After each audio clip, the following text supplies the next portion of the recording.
बैतूल जिले के आमला में विश्व शांति सर्वधर्म सम्मेलन आयोजित किया गया, जिसमें अनेकों धर्मों के धर्मगुरु आमला पहुंचे।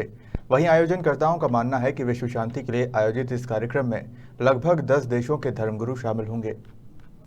आमला नगर में पूर्व डिप्टी कमिश्नर निशा बांगरे के नए घर में प्रवेश के अवसर पर विश्व शांति सर्वधर्म सम्मेलन आयोजित किया गया, जिसमें अनेकों धर्मों के धर्मगुरु आमला पहुंचे, जहां उनका फूलमालाओं से स्वागत किया गया। निशा बांगरे ने बताया कि नए घर के उद्घाटन के पूर्व सर्वधर्म प्रार्थना होगी और आगंतुक मेहमानों के साथ बैठकर विश्व शांति पर चर्चा की जाएगी। कार्यक्रम आयोजन को लेकर निशा बांगरे ने कहा कि कार्यक्रम को लेकर सारी तैयारियां पूर्ण हो चुकी है। वहीं विश्व शांति सर्वधर्म सम्मेलन में शामिल धर्मगुरु शांति और सद्भावना का संदेश देते नजर आए। आज पूरा आयोजन किया जा रहा है, कौन कौन इस आयोजन में सम्मिलित हो रहे हैं और कार्यक्रम की क्या रूपरेखा बनेगी? नमस्कार। आज जो यहाँ आमला में मेरा मकान बन रहा है, उसके उद्घाटन के लिए हमने सर्वधर्म गुरुओं को बुलाया है। सबसे पहले सर्वधर्म प्रार्थना होगी और फिर जो हमारे मेहमान आए हैं उनके साथ हम बैठ कर के विश्व शांति और सर्वधर्म की बात करेंगे, जिससे पूरे विश्व में जो है एक वसुधैव कुटुंबकम की भावना जाए और एक अच्छी भावना के साथ हम इस कार्य की शुरुआत करें, क्योंकि हम इस भवन को एक शिक्षा केंद्र के रूप में बनाना चाहते हैं। तो उसके ही लिए एक पहला कदम है।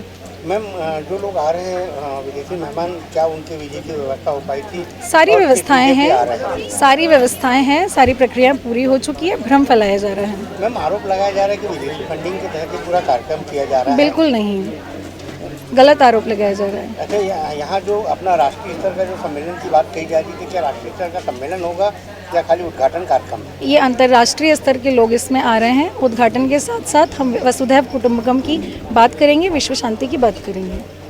प्रशासन जिस तरह से अभी तक बोल रहा है कि अनुमति के लिए किसी तरह से कोई भी अपना दस्तावेज नहीं मिल पाए, इस मामले में आपका क्या कहना है? प्रशासन ने दस्तावेज मांगे ही नहीं और जो दस्तावेज हमें देने थे हमने दे दिए हैं। उन्होंने बिना मांगे, बिना जानकारी जुटाए एक गलत विषय लिखकर, गलत कारण लिख करके जो है वो अनुमति ना देने की बात कही है, लेकिन हमें इसमें अनुमति की ज़रूरत भी नहीं है। कितने देश के लोग सम्मिलित हैं? इसमें 11 देशों के लोगों को आना है, जिसमें से मेरे ख्याल से 2-3 नहीं आ पा रहे हैं, तो अभी पता चलेगा कि कितने लोग आ रहे हैं। ठीक है। मैं महंत अनिलानंद, अभिषेक समाज का प्रवक्ता प्रदेश में। जो सम्मेलन है, इस सम्मेलन को किस तरह से देखते हैं? इस सम्मेलन को मेरी दृष्टि में अगर देखा जाए तो इस प्रकार के हर शहरों में, हर गांव में, हर बड़े महानगरों में इस प्रकार के सम्मेलन और इस प्रकार के कार्यक्रम होना चाहिए आज के परिवेश को देखते हुए, क्योंकि अब सर्वधर्म समभाव की बहुत आवश्यकता पड़ने लगी है, जहाँ तक मैं भी समझता हूँ और आप लोग भी अच्छे से समझ रहे हैं। यहाँ शासन प्रशासन से ये मेरा अनुरोध है कि इस प्रकार के जब भी कार्यक्रम हुआ करें, और मैं तो पूरे देश के शासन प्रशासन से अनुरोध करता हूं कि जब भी सर्वधर्म समभाव के कोई भी धार्मिक, किसी भी धर्म का कोई कार्यक्रम हो, और ये तो सर्वधर्म का कार्यक्रम है, तो उसमें किसी प्रकार का व्यवधान नहीं दें और उसका सहयोग ही करें। ये मेरे प्रशासन से भी अनुरोध है। और इस सम्मेलन को आपने सवाल किया कि किस प्रकार से देखते हैं, तो ये एक बहुत ही समुचित समय पे समुचित सम्मेलन जो किया जा रहा है, उसके लिए हम लोग यहाँ के आयोजक को, निशा जी को और पूरे आयोजक मंडल को बहुत बहुत साधुवाद और धन्यवाद देते हैं। हमारे साथ सभी धर्मों के धर्मगुरु यहाँ पूरे भोपाल से और अन्य जगहों से यहाँ पधारे हुए हैं। हमारे साथ बनते सागर जी महाराज जी हैं, जो बौद्ध धर्म का पूरा अनुरूप करते हैं पूरे मध्य प्रदेश और कई देशों में। ज्ञानी गुरचरण सिंह जी हैं, फादर डिसूजा जी हैं, जो कि अभी PRO हैं सिख ईसाई मिशनरी के, और मौलाना अनवर साहब काजी साहब भोपाल से हैं। तो सभी लोग यहाँ उपस्थित हैं और अपने मन से सब लोग आए हैं कि इस प्रकार का सम्मेलन हो रहा है तो हमें जाना चाहिए। हम लोग किसी के बुलावे पे इस प्रकार से नहीं आए। हमें तो उन्होंने कहा कि ये एक अच्छा सम्मेलन हो रहा है, हमने कहा चलना चाहिए, हर आदमी को करना चाहिए। गुरुचरण सिंह अरोरा, प्रवक्ता, मध्य प्रदेश। निशा बांगरे जी ने जो आज ये कार्यक्रम रखा है सर्वधर्म सद्भावना का, ये बहुत ही स्वागत योग्य है। ये कलरफुल जो देश के अलग अलग धर्म जातियाँ हैं, सबको यहाँ पर इकट्ठा कर ये कार्यक्रम हो रहा है, वो बहुत ही बधाई की पात्र हैं। हम चाहते हैं कि देश खूब तरक्की करे, देश की प्रगति हो और देश की सुख और समृद्धि की हम यहाँ पर कामना करते हैं। और निशा जी जो हैं एक बहुत ही ऑनेस्ट अधिकारी हैं और उनका काम करने की शैली ऐसी है कि जो भी उनके पास जाता है और काम वो इस तरीके से करती हैं कि कोई निराश नहीं होता। उनको मैं बहुत बहुत बधाई देता हूँ और साधुवाद देता हूँ कि उन्होंने इस कार्यक्रम को आयोजन किया। ये आज यहाँ पर एक शुभारंभ भी हो रहा है लाइब्रेरी का भी, और इस मकान का भी उद्घाटन हो रहा है, तो वो बहुत ही बधाई की पात्र हैं।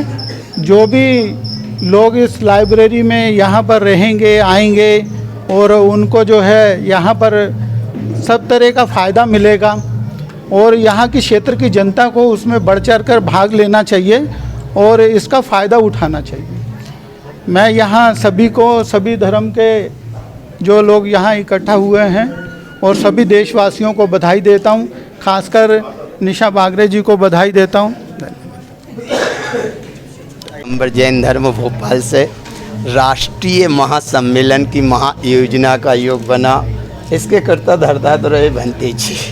और यहाँ का जो कार्यक्रम अभी संपन्न हुआ, बहन निशा जी उस पर देखते रहे व्हाट्सएप पे, और एक मंगल संदेश ये रहा कि जब सीएम हाउस में हमारा कार्यक्रम होता है एक भाव से होता है, अहिंसा का संदेश, मानवता का संदेश वहाँ भी देते हैं। आज एक कदम रखा अंतर्राष्ट्रीय महासम्मेलन की महाभावना के साथ में, ये ऐसा एक कार्यक्रम शुभारंभ हुआ जो अभी बताया कि अनेकता में एकता, भारत की विशेषता भैया ने भी बताई सही से कि अपनी एक जैन धर्म की, जैन संस्थान की भंते जी ने बताया और अपने संत जी ने बताया। तो एक केवल मानवता का ये संदेश है। निशा जी को और समस्त समिति को एक मंगल भाव जरूर हम देते हैं। वो 4 लाइन से पूरा काम अपना इस समन्वयता का चलेगा कि कदम तुम ऐसा रखो, कदम तुम ऐसा रखो कि निशान बन जाए, कछु हाथ से काम ऐसे करो कि तुम्हारी पहचान बन जाए। जीने वाले बहुत सारे लोग जी लेते हैं, एक दिन भी जियो लेकिन जीना तुम्हारा मिसाल बन जाए, जीना तुम्हारा मिसाल बन जाए। इस भाव के साथ आगे के कार्यक्रम जैसे मंगल भावना। मेरा नाम फादर अल्फ्रेड डिसूजा है। मैं मध्य प्रदेश ईसाई समुदाय का जनसंपर्क अधिकारी हूँ। वर्तमान में मेरी नियुक्ति हुई है और ये कार्यक्रम हमारे लिए एक अवसर है कि हम अपनी एकता को पुनः स्थापित करें। हम सब भले अलग अलग हों, लेकिन ऐसे धर्म सम्मेलन, ऐसे सम्मेलन एक मौका हमें देते हैं कि हम सब एक साथ आके अपने लिए, अपने देश के लिए, पूरे विश्व के लिए प्रार्थना करें। धन्यवाद। अनवर नदवी शहर कादी साहब का अनुयायी बनकर यहाँ आया हूँ और मुझे काजी साहब ने स्पेशली इस प्रोग्राम के लिए भेजा था जब उन्हें मालूम ये हुआ कि आमला में एक ऐसा प्रोग्राम ऑर्गेनाइज हो रहा है जिसके अंदर सर्वधर्म के तमाम अनुयायियों को बुलाया जा रहा है और वहाँ पर अनेकता में एकता, भारत की विशेषता, जो भारत जिसके लिए मशहूर है पूरे विश्व के अंदर, उसका एक उदाहरण पेश किया जा रहा है। तो मुझे ख़ास तौर पर, चूँकि काजी साहब की ज़रा तबीयत ख़राब थी, इसलिए मुझे स्पेशली उन्होंने यहाँ पर भेजा। मुझे यहाँ आकर बेइंतहा खुशी हो रही है कि हमारी बहन निशा साहिबा ने इस प्रोग्राम को जो ऑर्गेनाइज़ किया है, ये ज़रूरत है कि पूरे विश्व में, बल्कि उससे पहले अपने पूरे मुल्क में इस तरह के प्रोग्राम मुनक़िद कराए जाएँ, बार बार ऐसे कराए जाएँ, ताकि प्रेम, भाईचारा, मोहब्बत जो हिंदुस्तान का एक अनमोल तोहफ़ा है, जो हमारे दरमियान से उठता चला जा रहा है, ख़त्म होता जा रहा है, इसको दोबारा जीवित करने की ज़रूरत है और दोबारा इस तरह के प्रोग्रामों के ज़रिए से आपस के अंदर मोहब्बत और प्यार के भाव को बढ़ाने की ज़रूरत है। मैं निशा साहिबा को तहे दिल से मुबारकबादी पेश करता हूँ कि आपने ये प्रोग्राम मुनक़िद किया है और ख़ास तौर पर प्रशासन से भी दरख्वास्त करूँगा कि अगर इस तरह के कोई प्रोग्राम हो, जैसा कि अभी महाराज जी ने फरमाया, हमें इसमें सहयोग करना चाहिए, ना कि हमें इसके अंदर आपत्ति करनी चाहिए। जिन लोगों ने भी इस प्रोग्राम के अंदर कोशिश की है, मेहनत की है, मैं ऊपर वाले से प्रार्थना करता हूँ कि उनके इस प्रोग्राम को, उनकी मेहनत को कबूल फरमाए और अल्लाह और ऊपर वाला उनको दिन दुगनी रात चौगनी तरक्की नसीब फरमाए। बैतूल से मनीष राठौर की रिपोर्ट।